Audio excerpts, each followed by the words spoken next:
დილამშვიდობისა საქართველო, თქვენ ყურებთ კურიერს 9 საათზე. დროებითი საგამოძიებო კომისიის წევრები შეიკრიბებიან 1 საათში პარლამენტში. დღევანდელი სხდომის განხილვის მთავარი თემა 26 მაისის 14 წლის წინანდელი მოვლენები იქნება. წინა ხელისუფლების დროს ადამიანის უფლებების უხეშ დარღვევებზე სასაუბროთ პარლამენტში ნონა გაფრინდაშვილს, დავით ლორთქიფანიძესა და ლუკა კურტანიძეს ელია. სააკაშვილის რეჟიმი სტრასბურგის სასამართლოს მიერვე არის, როგორც წყალმრული რეჟიმი აღიარებული და განსაკუთრებით, რა თქმა უნდა, ეს ყველაფერი ცხადად გამოჩენილი იყო აქციების დაშლის ძალადობრივად ადამიანების, მათ შორის მოგვდინების რეჟიმში და ჩვენ ხედავთ ადამიანები, რომ გარდაიცვალნენ და საგამოძიებო კომისიას აქვს შესაძლებლობა, რომ ქართულ საზოგადოებას კიდევ ერთხელ გაახსენოს ეს რეჟიმი და ამავდროულად იმ ახალგაზრდებს, რომლებიც ამბობენ, რომ არაფერი არ ახსოვთ, თურმე შეუძლიათ იხილონ, თუ რა უბედურებების დატრიალება შეეძლოთ, ატრიალებდნენ და მომავალში შეუძლიათ კოლექტიური დასამოძრაობის წარმომადგენლებს. არალეგიტიმურ ქართულ ოცნებას პოზიტიური დღის წესრიგი არ აქვს. მას არაფერი აქვს სათქმელი ხალხისათვის კარგი, პენსიონერებისათვის, ახალგაზრდებისათვის, ჩვენი ქვეყნის მოქალაქეებისათვის. ამიტომ შექმნეს საქართველოს ღალატის კომისია და ცდილობენ პოლიტიკური ოპონენტების განადგურებას, თუმცა პირდაპირ შემიძლია გითხრათ, რომ საქართველოს ღალატის კომისია რა დასკვნას დადებს, ეს კი არ იქნება გადამწყვეტი ჩვენი ქვეყნის წარმატებისათვის. გადამწყვეტი იქნება ჩვენი ხალხის რეაქცია, ჩვენი ხალხის მოქმედებები. ეს არის ერთ-ერთი ყველაზე ტრაგიკული დღე უახლესი საქართველოს ისტორიაში, მაშინ როდესაც სააკაშვილის ტირანულმა რეჟიმმა პირდაპირ მნიშვნელობით მოახდინა საკუთარი ქვეყნის, საკუთარი მოსახლეობის ტერორი, მოახდინა მშვიდობიანი მიტინგის დარბევა. დღეს, როდესაც იმართება კვლავ და გრძელდება საგამოძიებო კომისიის სხდომა, როდესაც იქნება ამ თემაზე კვლავაც საუბარი მთელი საზოგადოების თვალწინ, იქნება კიდევ ერთხელ გახსენება ამ ძალიან მძიმე მოვლენების.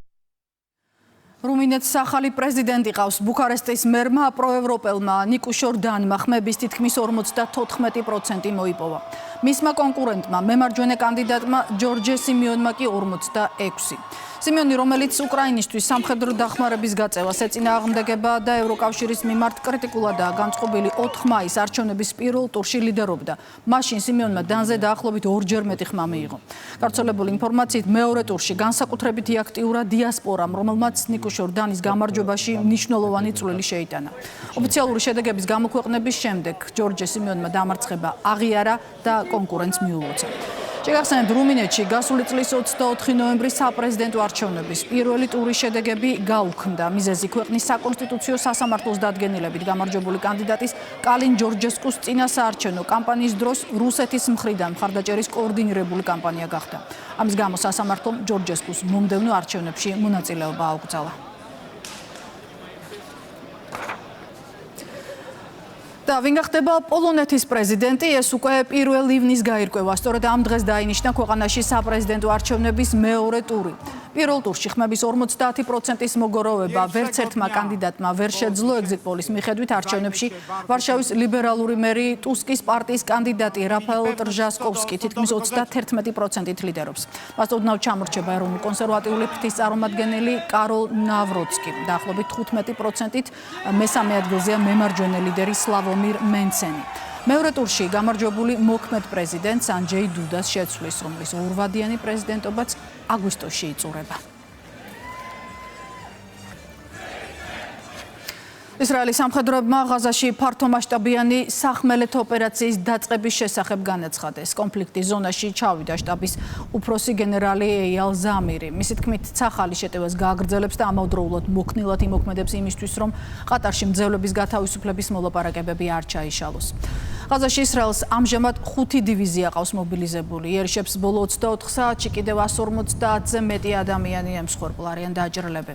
ისრაელი აცხადებს, რომ ნებართვას გასცემს პალესტინურ ანკლავში შეზღუდული ედონობით ჰუმანიტარული დახმარების შეტანაზე, თუმცა როდის შევამარაგები ღაზაში ამ დრომდე გაურკვეველია.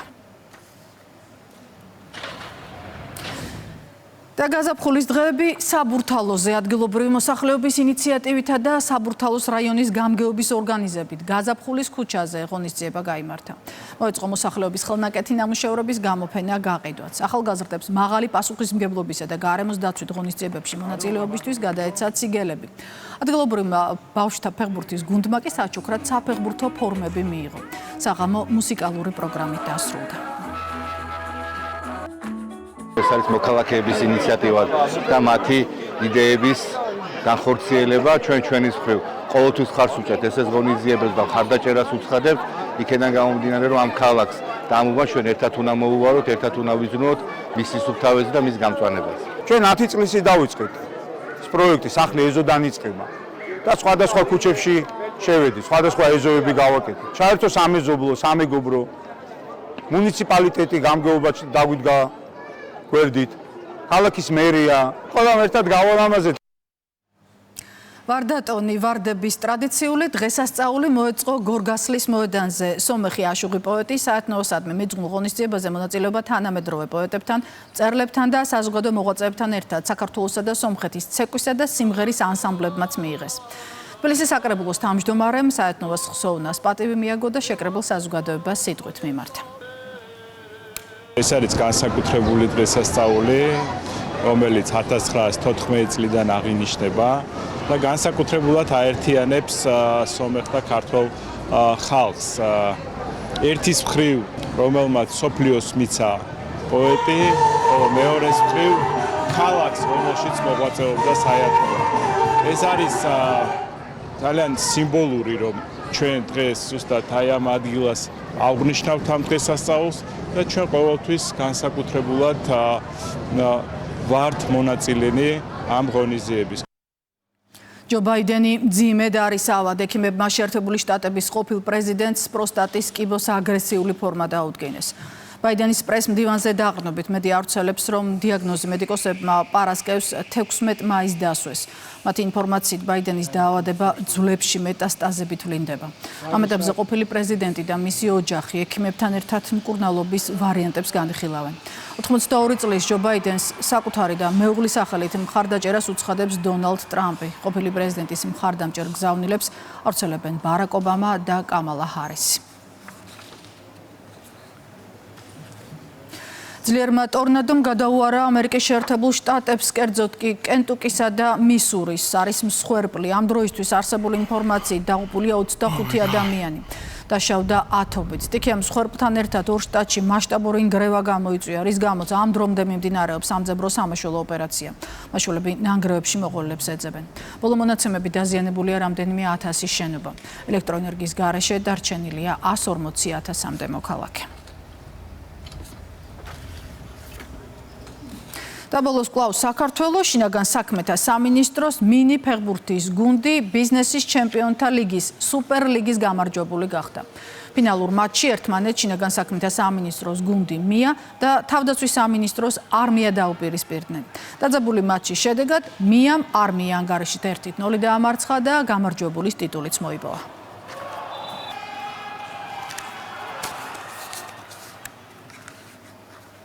დღეს ახალი ამბების ნახვა ვრცლად ჩვენს ვებგვერდზე შეგიძლიათ რუსთავი 2 წერტილი G მე კი ამით გემშვიდობებით 10 საათამდე დროებით.